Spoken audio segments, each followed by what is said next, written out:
Hola. Welcome back sa channel ko, and for today's video is going to be the eye routine video na pinakahihintay nyo kasi it's very highly requested na talaga. So eto na, pinagbigyan ko na kayo kasi mahal na mahal ko kayo sa yeah, before we'll jump right into its eyebrow routine, so eto yung mga things na kailangan mo para sa eyebrow turbo bells and frack attack. So eto sila. Ito yung ginagamit ko for the eyebrow routine. Obviously, kailangan natin yung favorite natin na mga eyebrow pencil, mga pomade, eyebrow kits. So, ito yung paborito ko. Actually, bago to siya. Hindi ko pa nagamit. Pero ito yung ginagamit ko currently. This is the Anastasia Beverly Hills na Brow Definer. And this is in the shade of chocolate. Best, ang ganda nito. Ang mahal nga niya, nabili ko siya for 1.5 ata kay Gorgeous Angel. Pero worth it naman kasi nag-stay long talaga siya sa kilay mo at hindi siya mabilis mag-fade out sa kilay ko. Ito namang isa is from the Maybelline. 99 pesos lang to. But I haven't tried it pa. Hindi ko alam yung shade nito. I think this is, ito pala, dark gray yung shade. Kasi yung kulay ng buhok ko, black na kasi. So, ito yung kinuha ko. So, maybe I'll try this one today. Pag hindi ko nagustuhan yung result niya, siguro, yun na lang yung brow definer gagamitin ko from the Anastasia Beverly Hills. So, the rest of the items na need mo is eto sila. So, hindi ko napakita to kanina. So, first is, kailangan mo din ng concealer para mas define yung brows mo. Actually, this is from the Careline and ka-shade ko to, hindi ko alam ano shade nito. Chestnut pala nakalagay. Ang problema lang neto is, pag pawis na ako, parang ganon, nag-oily siya dito. So, if you have the concealer na ginagamit mo for the brows, please don't hesitate to comment it down below kasi I'll try it out. Kasi matagal na talaga ako naghahanap ng concealer na maganda na very liquidy talaga siya sobra. Kasi eto may problema, nag-oil yung dito ko. So next naman is itong L'Oreal Brow Stylist Plumper in Clear. Of course, need mo to. Syempre, hindi talaga makakompleto yung eyebrow routine mo pag wala to. Lastly, need mo ito. Sponge. Sponge and a powder. Kahit anong loose powder, kailangan mo. Kasi later on, i-explain ko kung bakit need mo to. Okay, so, yan. Ready na tayo. So, as you can see sa brows ko, ipapakita ko muna sa inyo yung brows ko. So, ito yung brows ko. Dito is very manipis siya. Tapos dito, makapal. Dito naman, in real talaga, manipis talaga siya dito. Tapos, sobrang nipis dito. So, uneven yung brows ko sobra. So, eto siya, na-open ko na yung Maybelline na Fashion Brow Cream Pencil. This is in the shade of dark gray. Hindi ko pa ito na-try and this is my first time na i-try ko siya. Pag napansin ko pangit, yung Anastasia na lang gagamitin ko. Let's try this out. Okay, so far okay naman siya.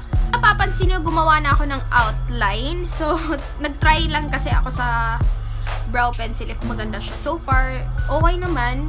First is, as you can see dito sa right ko, gawa muna tayo ng outline. At mag-shape out ka muna ng brows mo.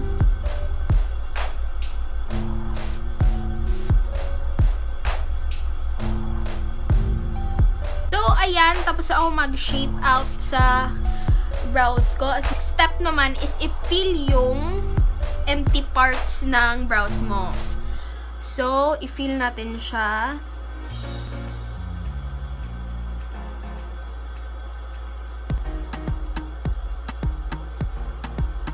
So, ayan. Na-fill in na natin yung empty or bald spots ng kilay ko.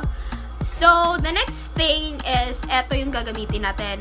Eto pala yung screw brush. Okay, screw brush yung tawag nito. I'm not sure of it. And we're going to parang i-blend natin siya. Light. Ganyan lang. Tapos parang napapansin nyo, hindi ko nilagyan dito sa bandang inner corner because ang purpose niyan is we're going to parang i-blend natin siya. Ganyan.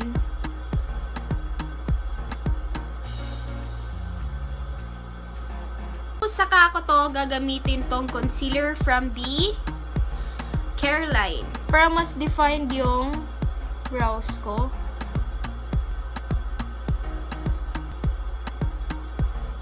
So, eto yung magiging result niya. Hayaan muna natin siya. And saka natin to gagamitin tong sponge and a powder. A loose powder will do. So, eto siya. Kumuha lang ako ng konti. Tapos, yung sponge ko is finold ko siya.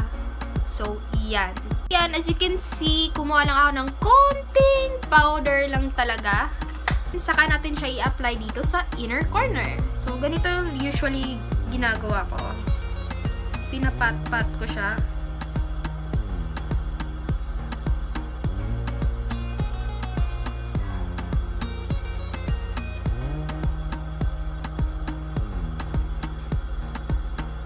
So, yan. Parang napapansin mo na parang nag-blur out na siya sa inner corner. And, babalik ako ulit doon sa brush ko.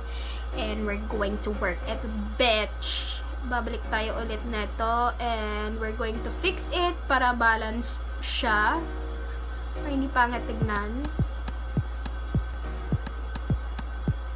So, ayan. Tapos na tayo mag-blend sa inner corner ng kilay ko. Nakalimutan ko pala tong i-mention kanina. So, eto yung ginagamit ko para tanggalin yung concealer.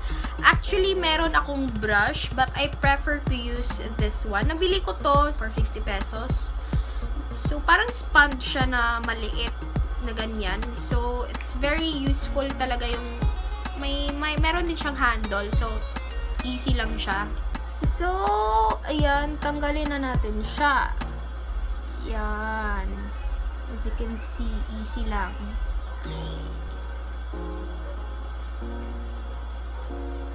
We're going to apply na tong clear brow mascara from the L'Oreal. So, what I really love about this L'Oreal na mascara is, diba, we have this, pag nagkikilay tayo, usually, nawawala na yung, or natatakpan na yung real hairs natin sa kilay. So, this will help na parang mag-stand out yung real hairs mo.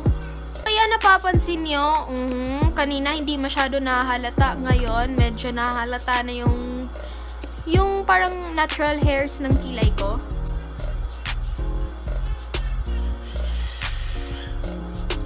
So, eto yung final look ng kilay ko. So, hindi ko siya actually matatawag na eyebrow on fleek kasi parang feel ko messy siya. Pero okay lang. Dahil lang din siguro sa brow na ginamit ko kasi usually ginagamit ko yung etong brow definer from the Anastasia. Pero we all know, pag drugstore talaga, may mga missed out konti. Pero so far, I really like the Maybelline.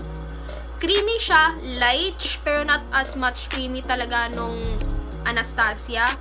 And for 99 pesos, sulit na siya. So, yeah, Gorabels na ako neto. Okay lang. Pero, hindi ako sure na magsistay long siya sa kilay ko kasi I haven't tried. So, in this video, I'm planning to do a makeup tutorial, yung low-key and also the how to falsies. And, I'm really not sure na magsistay put all day long tong brow na to, brow liner na to. It's because this is my first time na na-try ito. And, usually, diba, we all know the pag drugstore cosmetics talaga, as I've said, may mga missed out, minsan, mabilis matanggal. Kasi yung Anastasia Beverly Hills ko talaga, oh my gosh, kahit pawisan na ako sobra, ang init dun sa school. Best, eyebrow on fleek pa rin. Pero I'm not sure on this one. Pero later on, kasi magme-makeup ako, titignan ko kung mag-stay put talaga siya or hindi. But so far, for 99 pesos lang, nagustuhan ko yung fashion brow from the Maybelline. So, yeah, Gorabel. So, yeah, yun na yung eyebrow routine ko. And I hope na nakakuha na kayo ng tips or any ideas kung paano gawin yung eyebrow churbabels mo. Also, comment it down below yung ginagamit mo for your eyebrow routine. Baka may gusto akong bilhin na bago. Of course, please don't forget to subscribe sa channel ko for more awesome videos. And I'm so happy na 20 plus na yung videos ko dito sa channel ko. And you can also follow me on social media sites like my page, the Fashionista. May mga quick previews doon. Baka bet nyo i-share. And you can also follow me on my main account. And you can also send messages through Kickback about lang sa makeup. Alam mo na yun. I think that's all for today. Thank you so much for watching again. And I'll see you in my next video. Okay? Thanks and bye! Bye!